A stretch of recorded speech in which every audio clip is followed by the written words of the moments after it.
we're excited to bring on one of our favorites for the next couple weeks. His schedule's insane, so him even being on right now is nuts considering we just saw his beautiful face on television. Josh Pate, the commissioner of college football, the Josh Pate College Football Show on Sunday, Tuesday, Thursdays, the Locker Room with Bussin' with the Boys, and you can catch him all over ESPN. Good morning, Commissioner. Thank you for hopping on with us. Dante Moore is returning. Is Oregon the 2026 preseason #1 for you?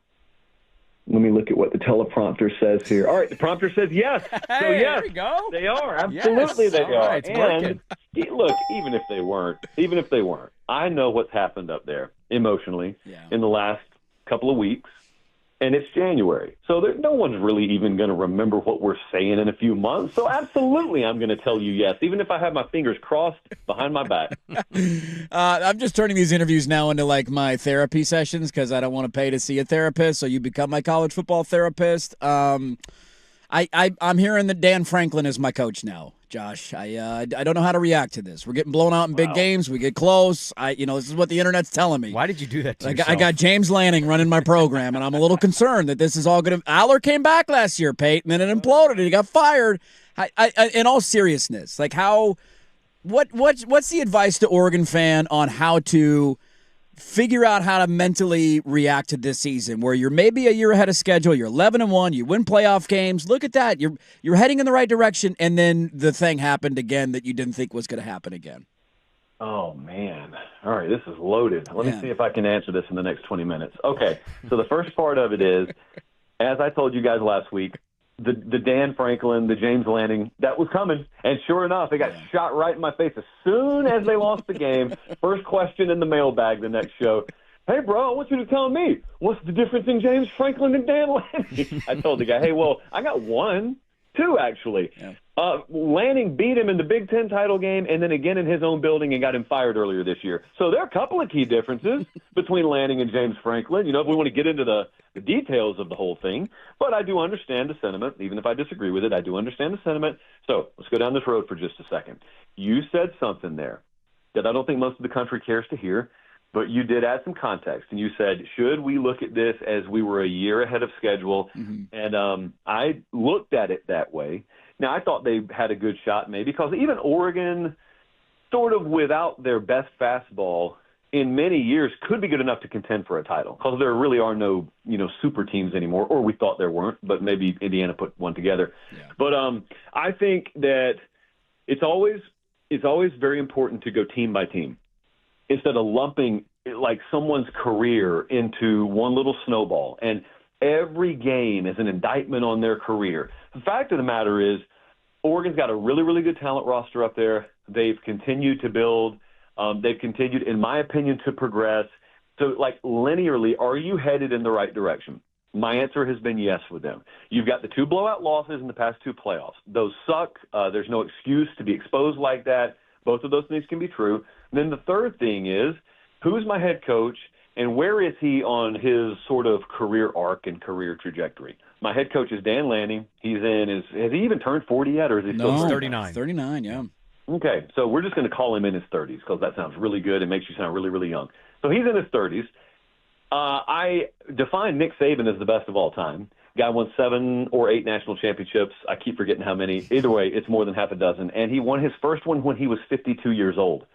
So if you really look at it in that context, Lanning's over a decade younger than the best of all time won his first, or when the best of all time won his first national title. I say all that to say it's okay to be very angry with how the thing ended. It's okay to have questions, but at the same time still think, pound for pound, you probably have one of the very best in the business doing it for you and doing it at a high level. And every time you go through one of these things, whether it's Ohio State last year, whether it's the way the season ended this year, also keep in mind you're losing both coordinators during that whole process.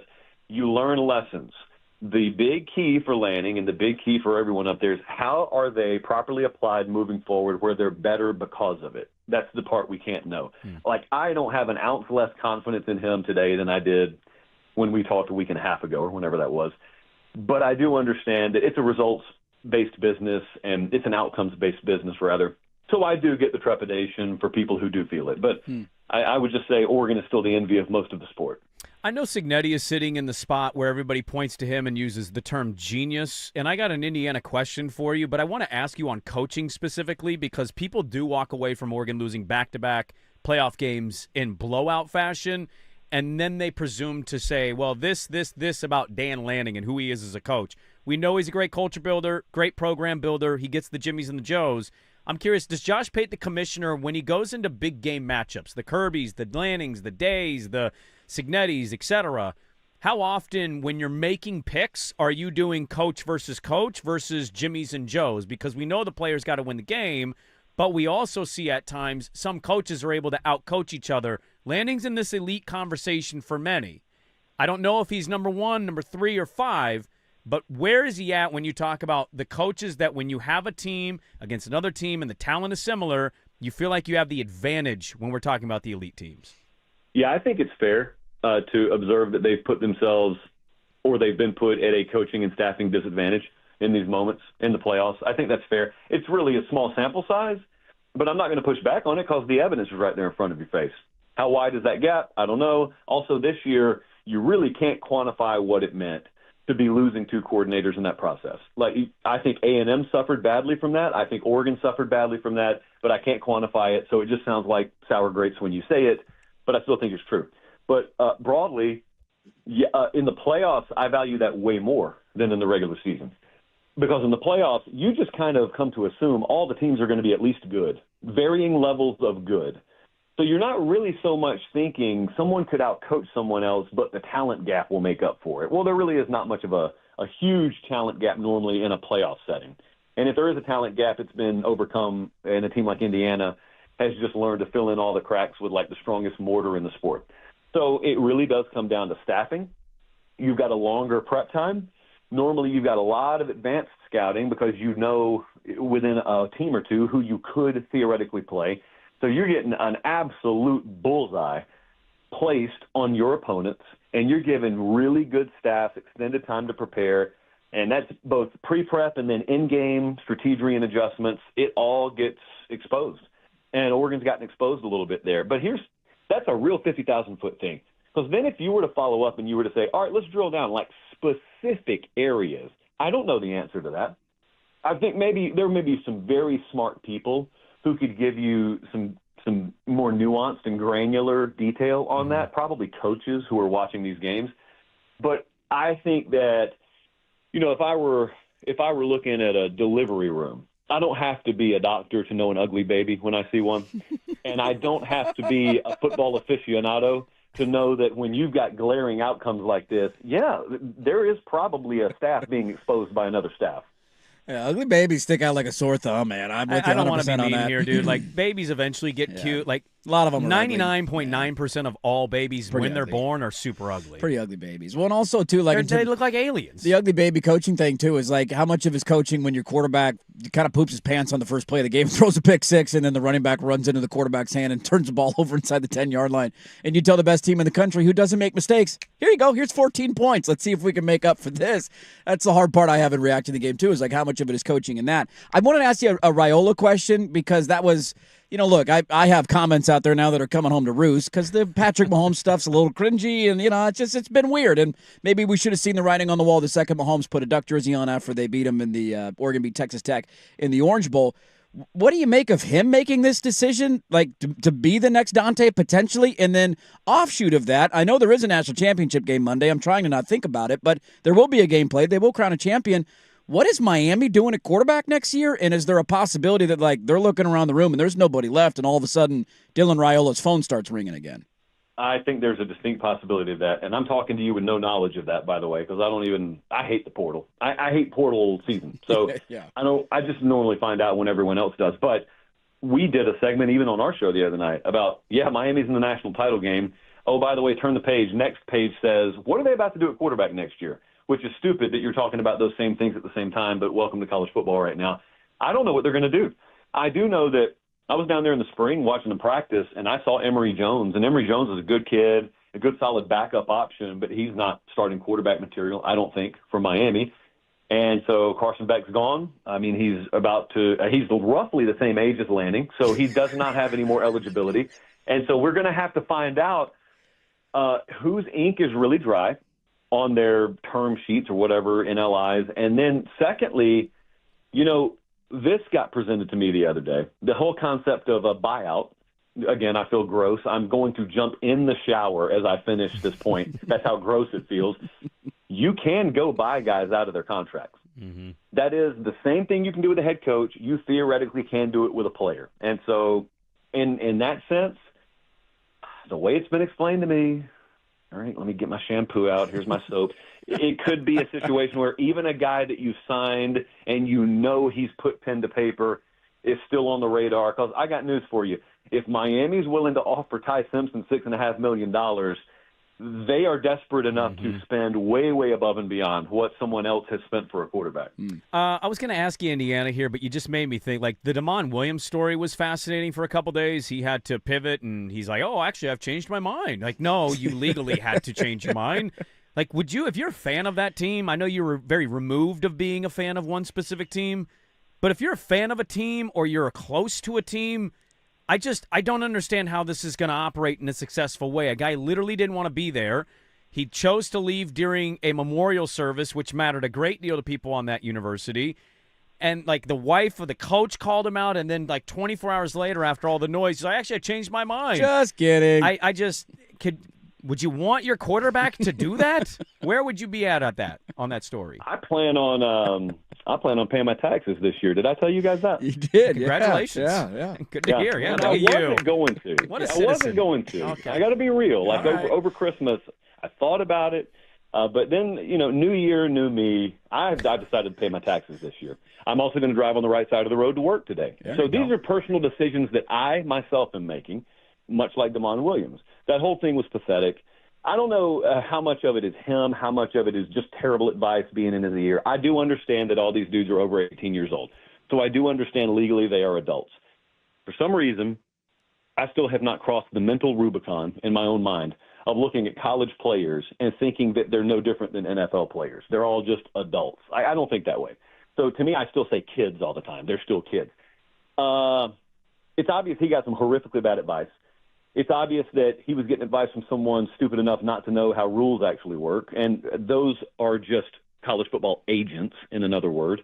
And I'd hate it, man. I was down in Atlanta. Where were we? We were doing the Peach Bowl down in Atlanta when that whole story had kind of just happened and it had concluded. And I was talking on radio with Jacob Hester, who played at LSU for a while. And he's like, 20 or so years ago, he was of that 2000s era. And he was just saying, like, if someone ever did that, even 20 years ago, not that long ago, if someone did that, they wouldn't be able to walk in the locker room. I don't think they'd even have the courage to walk in the locker room again. And he said, so, that's how I feel about it. But I don't know, like, these days, who knows what the dynamic of a locker room is? Like, clearly you know what it would have been a generation ago. Clearly I know how I feel. You guys clearly feel the same way as I do. Like, I got nothing, man. I'm not even looking you in the eye. That's how little respect I have for you. But again, I'm not a 19-year-old wide receiver. I don't really know how those guys feel about that right now. Yeah, it's going to be a weird one to follow. I will slip in a national championship game question. I think the line's somewhere 8.5, right at, in that territory, gone up a little bit in Indiana's favor. Just two-parter for you. What do you make of the game? Feels like Miami's somewhat similar to Oregon in that they do a lot of stuff that can hurt themselves, but maybe better at the line of scrimmage. So if they can avoid that, maybe it's a game. And then a follow-up to that of I'm just curious what you make of Indiana going into the future, because there's such a unique outlier story of, like, how the hell is this happening? Mendoza's been unbelievable. Is this something that you see being a consistent year in and year out? What's the future outlook for an Indiana? There's no way that they are this consistently good year in and year out, and that's even considering that they'll end up being more talented. This is probably the least talented team he'll have in his remainder of his time there, however long he stays. But that doesn't really matter. Like, ultimately, it's about the quality of team you can put on the field. They will never put a higher quality team on the field, because I think it's almost impossible to put a higher quality team on the field. The efficiency numbers that they have put up are beyond off the charts. So, I cannot tell you how many times I've watched coaches come in. Saban did this at Alabama. When he first got to Alabama, his 2008 team, goes from being 7-6 to being 12-0 in the regular season, and then they win the national title the next year, and they beat Tebow, and they're sitting there thinking, boy, he just won a national title. And these are one of his first 2 recruiting classes. Imagine how good we'll be once the entire program is full of his players. Well, what happened is Alabama went on to be way more talented than they were in 09, and they proceeded to never have a team play like the 09 team did. Because there's a lot to be said for the guys who were there first. There's a lot to be said for that first dynamic, that true team dynamic. It's sort of pristine. It's like fresh snowfall before kids have run through it. And there is also that dynamic of you got a full building full of people whose attitude is, what can I do for Indiana? Just like back then. I've heard him talk about this many times. He said it was a bunch of guys with a what can I do for Alabama mentality. And from that point on, try as we might, we always had a little bit of what can Alabama do for me in the building. And Curt Cignetti will deal with that. I don't care how finely tuned your player filters are. You will deal with that to an extent. But that's okay. That's consequence of success. Yeah. As for the game, Indiana is a 39,000-foot cruising altitude team. They've been there all year virtually. They don't really go up or down. They don't fluctuate. So it's really hard to beat them. It's really hard to get to 40,000 feet. I think Miami at their best can cruise at 40,000 for 4 quarters. Not for a whole season. They're way too inconsistent for that. But if I think I'm going to get them at their best, I do think there's a shot here. I think they've got a shot on the line of scrimmage to disrupt the way that Alabama and Oregon ended up not being able to do. I think they got a chance to avoid that sort of dam break moment that Indiana has quickly achieved in the first halves of both of these previous 2 games. And they got a chance to make the game look like Ohio State did. The difference is they may be able to be a little more efficient in taking advantage of scoring opportunities. And so, I don't know. I watched that Miami team early this year. You guys know. I talked to you about it before. I said, I don't think anyone looks like them in the country. That got taken to mean no one is as good as them in the country, which I never said. However, it got bastardized into that. So I feel like here at the very end, I do have to go down. I feel like Leo. I feel like Kate Winslet. We're on the stern, and the ship is about to go underwater. Like, at this point, you just hold your breath, you hold hands, you look for the nearest door, and you hope for the best. Well, look at it this way, because we appreciate you hopping on today. This is Josh Pate, College Football Show, Sunday, Tuesday, Thursday, Locker Room Busting the Boys, ESPN. We may at some point in our future in our relationship, we may end up being your Leo DiCaprio. You need to break us away because you're too popular, you're too in demand, you don't have time. You may need to survive and keep that blue diamond necklace. Because yesterday, Front Office Sports does this big article on you, and I'm just curious, how many cousins suddenly hit you up when your financial sentence was thrown into that story of what ESPN is going to be meaning to you in the future? Well, if I can give you my itinerary for Sunday, if this is any indication, I had to make a schedule adjustment. We're going to Miami for the national title game Sunday. That was always the plan. I now have to add a stop. Imagine telling your pilot you have to have them stop in Wetumpka, Alabama on your way to Miami. Find an airstrip long enough. We got to land there because we have a family reunion because, Aunt Winnie's in her mid-90s. So we have to go see her. But we also have several people who just kind of shot you the text, unfamiliar numbers, of course, shot you the text, hey, I assume we're going to see you Sunday, right? So to answer your question, it's a solid yes. I think we all know what I mean. Yes. Hey, dude, we're super excited and happy for you. Christmas got more expensive in your future, but it's all worth it because you get to live your dream and continue on covering college football. One of the best, the commissioner of college football, Josh Pate. Catch him on YouTube at Josh Pate College Football Show, Sunday, Tuesday, Thursday, getting ready for the Natty and the Locker Room with Bussin' with the Boys and ESPN. Thank you so much, sir. We'll talk to you next week. I appreciate it, boys. Pleasure as always. All right, there we go. Good stuff. The commissioner, Josh Pate, on Dante Moore in Oregon next year, Lanning and where he falls in the coaching conversation. There is a lot there. I always forget where I'm at. Is this the third hour? Or we is are this the now break going before into the third hour. Okay. We're there technically, but well, I know we're there. We got to take a break, and right. then the third hour will begin. We can react to that. Also, what would you do if somebody wrote an article about you and then basically put your finances in the article? How would you handle that? I might have to put that into the magic hat today because I'm reading this and I'm like, that's a sentence I wish was not written because nobody's going to believe me when you're like, I'm not making that much money. I'm not that rich. What are you talking about? I'm rich, but I'm not that rich. I'm doing okay, I guess.